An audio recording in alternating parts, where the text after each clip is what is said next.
அன்பின் உள்ளங்களை இன்னைக்கு நற்செய்தியில ஆண்டவராகிய இயேசு கிறிஸ்து கிட்ட மறைநூல் அறிஞர்கள்ல ஒருத்தர் ஒரு கேள்வி கேட்கிறாரு.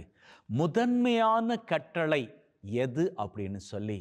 மறைநூல் அறிஞர் அப்படின்னு சொன்னா வேத புஸ்தகத்தை நன்கு அறிந்திருக்கக்கூடிய ஒருத்தர். அவரே இயேசு ஆண்டவர்கிட்ட கேட்கிறாரு, முதன்மையான கட்டளை எது?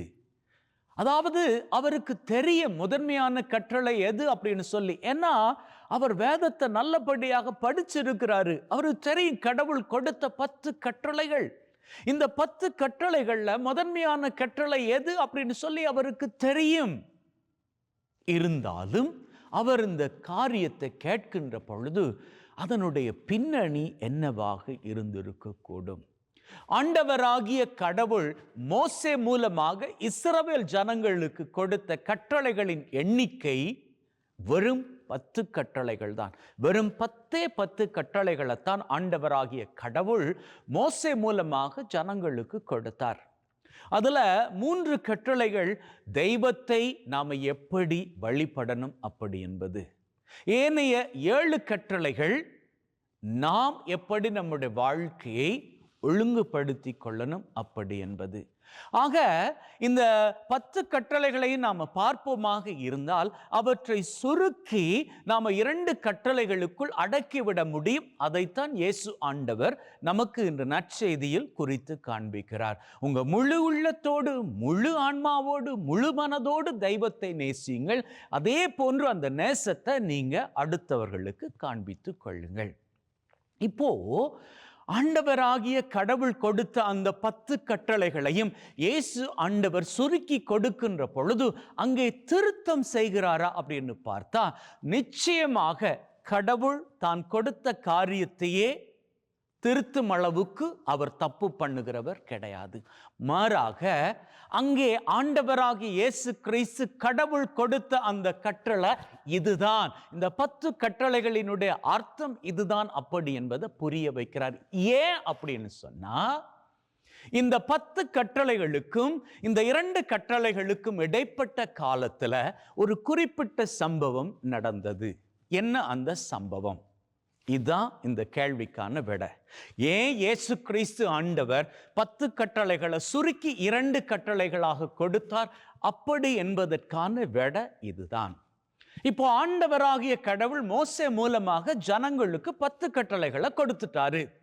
ஜனங்கள் இந்த 10 கட்டளைகளை பின்பற்றி வருகின்ற வேளையில காலப்போக்குல என்ன பண்றாங்க, இந்த பரிசேயர்கள், குருக்கள் அப்படின்னு சொல்லிக்கலாம், இவங்க என்ன பண்றாங்க, இந்த கட்டளைகளை அவர்களுக்கு ஏற்றபடி எப்படியெல்லாம் அதை மெருகூட்ட முடியுமோ அப்படியெல்லாம் மெருகூட்டி இந்த 10 கட்டளைகளை கொஞ்சமாக பிரிச்சு கிட்டத்தட்ட 613 சட்டங்களாக அவற்றை வகுத்து வைத்திருந்தார்கள். அப்போ ஒருத்தர் உண்மையான கடவுளின் தேர்ந்து கொள்ளப்பட்டவனாக வாழணும் அப்படின்னு சொன்னா, உண்மையில் தேர்ந்து கொள்ளப்பட்ட இனமாக இருக்கணும் அப்படின்னு சொன்னா, இந்த 613 கட்டளைகளையும் நியமங்களையும் கடைபிடித்தாகணும். இந்த 613 சட்டங்கள் நிறைய பேருக்கு அப்படி என்ன சட்டம் இருக்கு அப்படின்னு கூட தெரியாது. 613 பாடமாக்கிக்க முடியுமா? முடியாது இல்லையா? அதுல வேணா 1-2 சொல்றேன், கேட்டுக்கோங்க. ஆண்டவராகிய கடவுளை மதிக்கணும், அவருடைய நாட்களை நாம நல்லபடியாக அனுசரிக்கணும். இதை என்ன பண்ணிட்டாங்க, ஓய்வு நாள் ஆண்டவருக்குரிய நாள் அப்படின்னு சொல்லிட்டு அந்த ஓய்வு நாள்ல, ஆண்டவருக்குரிய நாள்ல நம்ம எதுவுமே பண்ணிக்க கூடாது அப்படின்னு ஒரு சட்டத்தை கொண்டு வந்தாங்க. அந்த சட்டம் தப்பா அப்படின்னு பார்த்தா தப்பாக அது தெரியல. ஏன்னு சொன்னா, ஆண்டவரே ஓய்ந்திருக்க சொல்லிட்டாரு. அப்படி இருக்கிற வேளையில நம்ம எதற்கு வேலை செய்யணும்? கரெக்ட். நாம என்ன பண்ணிக்கணும், நாம ஆண்டவருக்குரிய நாளை ஆண்டவருக்கு கொடுத்து அவருக்கான மதிப்பை நாம செலுத்தணும். எப்படி செலுத்தணும்? நாம் ஓய்ந்திருந்து அவரை போற்றி புகழ்ந்து அவருக்கு வணக்கம் செலுத்தணும். இது கரெக்டான ஒரு சட்டம் தான். ஆனா இந்த சட்டத்தினுடைய நெகட்டிவ் சைடை பாருங்க, எதிர்மறையான பக்கத்தை பாருங்க. ஓய்வு நாள்ல யாராச்சும் ஏதாவது வேலை செய்துட்டாங்க அப்படின்னு சொன்னா அது தப்பு அப்படின்னு சட்டம் சொல்லுது. எந்த அளவுக்கு அது தப்பான காரியம் அப்படின்னு சொன்னா, ஒருத்தனுடைய மாடு கிணத்துல விழுந்துட்டா கூட அதை போய் எடுத்துக்க முடியாது, அதை காப்பாற்றி கொள்ள முடியாது. காப்பாற்றினால் அங்கே சட்டத்தை மீறுகிறான் அப்படின்னு சொல்லி சட்டம் சொல்லும். இதை பார்த்ததும் இயேசு ஆண்டவருக்கு கோபம் வந்தது. அது மாத்திரம் இல்லைங்க, ஓய்வு நாள்ல அவங்க நடக்கக்கூடிய தூரம் கூட கணிச்சு வச்சிருந்தாங்க. குறிப்பிட்ட அளவு தான் நடக்க முடியும், அதை தாண்டி நடக்கக்கூடாது.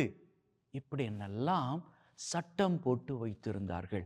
இந்த சட்டம் எல்லாம் எந்த அளவுக்கு போயிடுச்சு அப்படின்னு சொன்னா, மனுஷர்களை மேம்படுத்துவதை காட்டிலும் மனுஷர்களை கீழே போட்டு மிதிக்கும் அளவுக்கு, மனித தன்மையே இல்லாமல் ஆக்கும் அளவுக்கு அவை மாறி போய்விட்டன. ஆகவேதான் ஆண்டவராகிய இயேசு கிறிஸ்து இந்த இடத்துல 10 கட்டளைகள்ல இருந்து நீங்க 613 சட்டங்களை உருவாக்கி இருந்தாலும் அவையெல்லாம் இந்த வெறும் 2 கட்டளைகளுக்குள் அடங்காது போனால் அவற்றால் எந்த பயனும் இல்லை அப்படின்னு சொல்லி தெளிவாக இன்னைக்கு இந்த மறைநூல் அறிஞர் மூலமாக அங்கிருந்த எல்லாருக்கும் பதிலாக கொடுக்கிறார். அதே போன்றுதான் இன்னைக்கு நம்மையும் பார்த்து சொல்லுகின்றார்.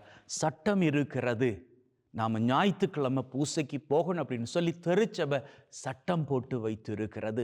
ஜெபமாலை ஜபிக்கணும் அப்படின்னு சொல்லி திருச்சபை எதிர்பார்க்குது. நல்லதொரு பாவ சங்கீர்த்தனம் செய்யணும் அப்படின்னு சொல்லி திருச்சபை எதிர்பார்க்குது. சிலுவை பாதை செய்யணும் அப்படின்னு சொல்லி திருச்சபை எதிர்பார்க்குது. இதெல்லாம் திருச்சபை எதிர்பார்ப்பது எதற்காக தெரியுமா? ஏதோ இதெல்லாம் ஒரு சட்டமாக இருக்குது, அதனால் இதை பண்ணிக்கணும் அப்படி என்பதால கிடையாது.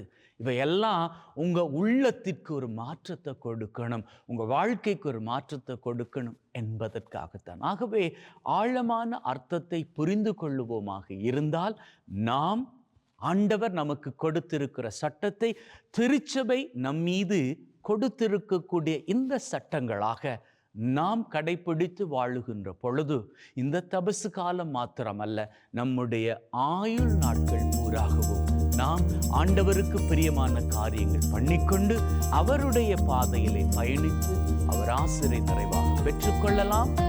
ஆமென்.